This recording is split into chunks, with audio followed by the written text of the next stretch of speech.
بسم اللہ الرحمن الرحیم الحمد للہ رب العالمین والصلاة والسلام علی سید الانبیاء والمرسلین وعلی آلہ واصحابہ اجمعین۔ ناظرین کرام، بہن بھائیو، السلام علیکم ورحمۃ اللہ وبرکاتہ۔ آج کی ویڈیو نہایت خاص، نہایت روحانی اور نہایت بابرکت ہے، کیونکہ آج ہم آپ کو 15 شعبان المعظم کی ایک ایسی عظیم تسبیح کے بارے میں بتانے جا رہے ہیں جو عرش پر سونے کی پانی سے لکھی گئی ہے، اور جسے اللہ تعالیٰ نے اپنے خاص بندوں کے لیے ایک روحانی تحفے کے طور پر عطا فرمایا ہے۔ ناظرین کرام، بہن بھائیو، 15 شعبان مبارک رات، جسے شب برات کہا جاتا ہے، جسے رحمتوں کی رات کہا جاتا ہے، جس رات آسمانی دنیا پر اللہ تعالیٰ کی خصوصی تجلیات نازل ہوتی ہے، جس رات بندوں کے اعمال اٹھائے جاتے ہیں، اور جس رات بے شمار گناہ گاروں کی بخشش فرما دی جاتی ہے۔ یہ وہ رات ہے جس کے بارے میں بزرگان دین فرماتے ہیں کہ جو اس رات مانگتا ہے وہ خالی ہاتھ نہیں لوٹتا، جو جھکتا ہے وہ اٹھایا جاتا ہے، اور جو روتا ہے وہ قبول کیا جاتا ہے۔ محترم ناظرین، بہن بھائیو، ایسی عظیم اور بابرکت رات سے منسوب آج ہم آپ کو ایک خاص وظیفہ، ایک خاص تسبیح اور ایک خاص روحانی عمل بتانے جا رہے ہیں، جس کے بارے میں اہل اللہ کا تجربہ ہے کہ اگر اسے اخلاص، یقین اور ادب کے ساتھ کیا جائے تو اللہ تعالیٰ اپنے فضل سے راستے بنا دیتا ہے، رکاوٹیں ہٹا دیتا ہے، اور دلوں کی مرادیں پوری فرما دیتا ہے۔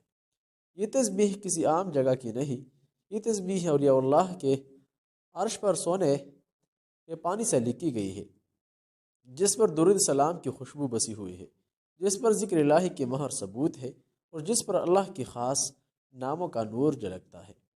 ناظرین کرام، بہن بھائیو، یاد رکھیے، اصل طاقت کاغذ، سیاہی یا سونے میں نہیں، اصل طاقت اللہ تعالیٰ کی ذات میں ہے، اور یہ تسبیح محض ایک ذریعہ ہے، ایک سبب ہے جس کے ساتھ دل اللہ سے جڑ جاتا ہے۔ اب آئیے آپ کو اس تسبیح کا عمل اور طریقہ بتاتے ہیں۔ یہ عمل خاص طور پر نماز فجر کے بعد اور اسی طرح نماز مغرب کے بعد ادا کیا جاتا ہے۔ محترم ناظرین، بہن بھائیو، سب سے پہلے باوضو ہو کر خاموش جگہ پر بیٹھ جائے۔ نماز فجر یا نماز مغرب کے بعد دل کو دنیا کے خیالات سے پاک کرے اور نیت کرے، اے اللہ، میں یہ تسبیح تیری رضا کے لیے پڑھ رہا ہوں، اپنی حاجت، اپنی مشکل اور اپنی ضرورت تیرے سامنے رکھ رہا ہوں۔ تو ہی حاجت روا ہے، تو ہی مشکل کشا ہے۔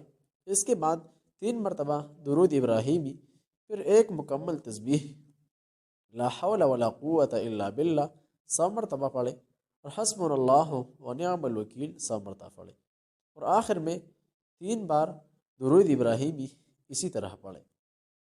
محترم ناظرین، بہن بھائیو، پڑھتے وقت دل میں جلدی نہ ہو، زبان سے نہیں دل سے پڑھے، ہر لفظ کو محسوس کرے اور اپنی حاجت کو اللہ کے حضور رکھ دے۔